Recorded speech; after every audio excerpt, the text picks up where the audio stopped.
नमस्कार दोस्तों, तो हमारी ये मधुमक्खी पालन के ऊपर, बी कीपिंग के ऊपर हमारी चौथी वीडियो है, फोर्थ वीडियो है। तो और इसमें हम बात करने वाले हैं मधुमक्खियों की प्रजातियों के बारे में जो भारतवर्ष में पाई जाती हैं। इसके ऊपर हम क्यों चर्चा कर रहे हैं? ताकि हमें ये पता लग सके कि कौन सी मधुमक्खियां, प्रमुख मधुमक्खियां की जो प्रजातियां हैं जिनको शहद उत्पादन में उपयोग में लाया जाता है। दोस्तों, भारतवर्ष में मधुमक्खियों की 5 प्रजातियां पाई जाती हैं। पहली है एपिस डोरसेटा, ये है इसका साइंटिफिक नेम, वैज्ञानिक नाम। इसको कॉमनली बोलते हैं भंवर, भैरों या फिर पहाड़ी मधुमक्खी। दूसरी है एपिस फ्लोरिया, इसको बोलते हैं छोटी मधुमक्खियां होती हैं ये, या इसको बोलते हैं उरम्बी मधुमक्खी। तीसरी है Apis cerana indica, Apis cerana indica, इसको या देसी मधुमक्खी बोलो या भारतीय मधुमक्खी बोलो। और चौथी है हमारी एपिस मेलिफेरा, जिसको बोलते हैं इटालियन या यूरोपियन मधुमक्खी। और लास्ट है हमारी इगोना मधुमक्खी है, जिसको बोलते हैं लुत्ती मधुमक्खी। तो दोस्तों, ये 5 प्रजाति हैं। इनमें से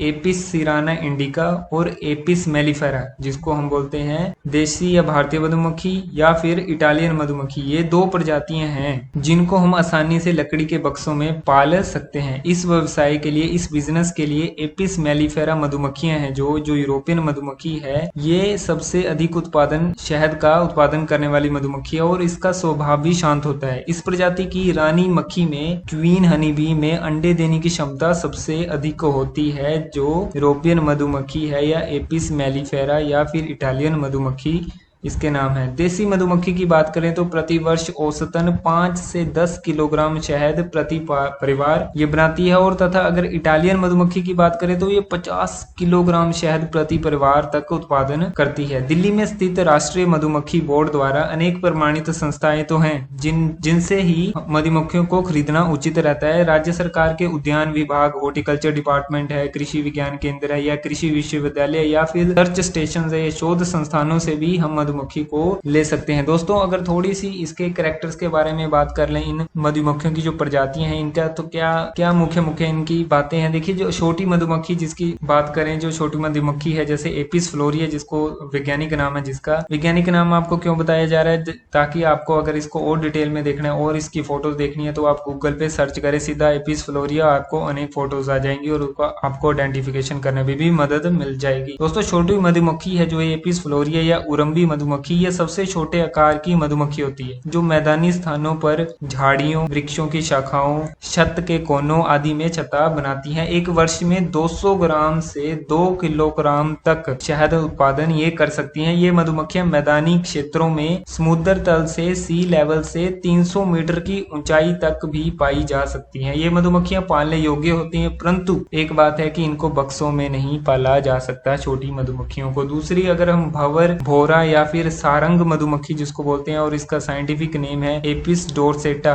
दोस्तों, अन्य सभी प्रजातियों की तुलना में ये बड़े आकार की मधुमक्खी होती है जो ऊंचाई पर छत्ता बनाती है, हाइट पे छत्ता बनाती है। स्वभाव से बहुत ही गुस्सैल प्रवृत्ति की ये होती है, जो भंवर, भौरा या सारंग मधुमक्खी की हम बात कर रहे हैं, जिसका साइंटिफिक नेम है एपिस डोरसेटा। एक वर्ष में एक छत्ते से औसतन ये 20 से 25 किलोग्राम और कभी कभी तो 50 किलोग्राम तक शहद हमें इससे प्राप्त हो सकता है एक छत्ते से एक वर्ष में। ये मधुमक्खी लगभग पूरे भारत में पाई जाती है और पहाड़ी इलाकों में तो यह समुद्र तल से लगभग सी लेवल से लगभग 1600 मीटर की 1600 मीटर की ऊंचाई तक भी पाई जाती है। प्रतिकूल मौसम से बचने के लिए ये मधुमक्खियां लंबी दूरी तक पलायन करती हैं, वो माइग्रेशन करती हैं अपने, ताकि ऑप्टिमम कंडीशंस इनको मौसम मिल सके। इन्हें भी बक्सों में हम नहीं पाल सकते। जो भंवर, भौरा या सारंग मधुमक्खियां या एपिस डोरसेटा जिसका वैज्ञानिक नाम है, इसको भी हम बक्सों में नहीं पाल सकते क्योंकि ये सबसे खतरनाक होती हैं और इनका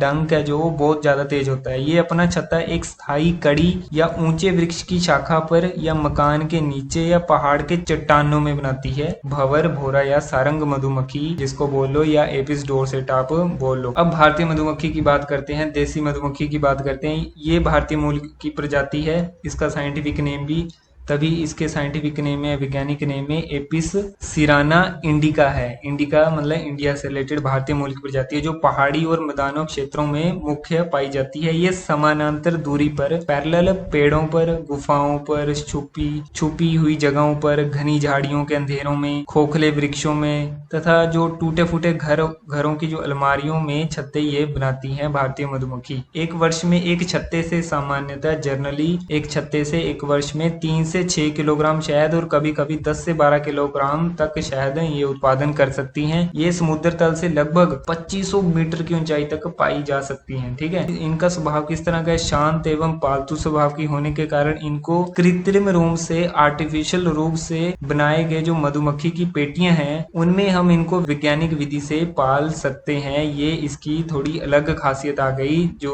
हमने जो पहले मधुमक्खियां अभी जिनके बारे में जाना उससे ये थोड़ी अलग स्पेशलिटी आ गई कि हम इसको मधुमक्खी को पेटियों में वैज्ञानिक विधि से पाल सकते हैं। अब इटालियन मधुमक्खी की बात करें जो सबसे ज्यादा फेमस है शहद उत्पादन करने में, एपिस मेलिफेरा जिसको बोलते हैं, या यूरोपियन मधुमक्खी भी बोलती हैं। ये जो आकार और स्वभाव में एपिस इंडिका की तरह ही होती है। ठीक है, लेकिन अन्य पालतू मधुमक्खियों की तुलना में आकार में ये बड़ी होती है। इस प्रजाति की रानी मक्खी, क्वीन मक्खी द्वारा बहुत अधिक अंडे देने के कारण मधुमक्खियों के वंश की बढ़ोतरी भी अधिक तेजी से होती है इसमें। इसलिए व्यावसायिक पालन की दृष्टि से, बिजनेस की दृष्टि से यह श्रेष्ठ मधुमक्खी प्रजाति मानी गई है। भग छूट की प्रक्रिया कम होने के कारण छूटकर भाग जाने की जो प्रक्रिया इसमें बहुत कम देखी गई है, अधिक मात्रा, इसलिए ये मधुमक्खियां अधिक मात्रा में शहद इकट्ठा करती हैं। एक वर्ष में 2 खंड के बक्से से मतलब 2 मंजिला के बक्से से करीब 60 से 80 किलोग्राम शहद हमें इससे प्राप्त हो सकता है। ये मधुमक्खी विशेष रूप से इटली या यूरोप में पाई जाती थी, परंतु अब लगभग पूरे विश्व ने इसे अपना लिया क्योंकि इसका शांत वो स्वभाव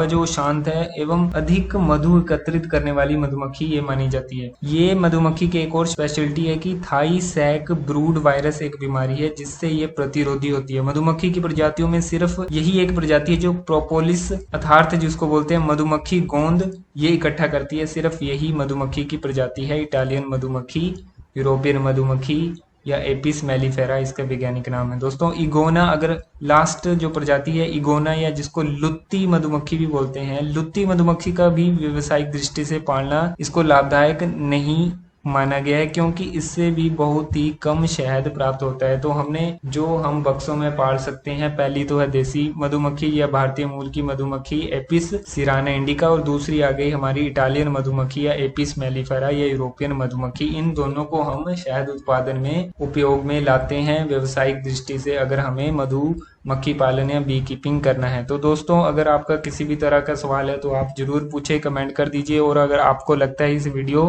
में जो जानकारी है वो आपके किसी अन्य दोस्त को भी मदद कर सकती है जो मधुमक्खी पालन करना चाहता है या इस जानकारी से उनको कुछ लाभ हो सकता है, तो आप जरूर शेयर कर दे इस वीडियो को। बाकी इस वीडियो में इतना ही। नमस्कार।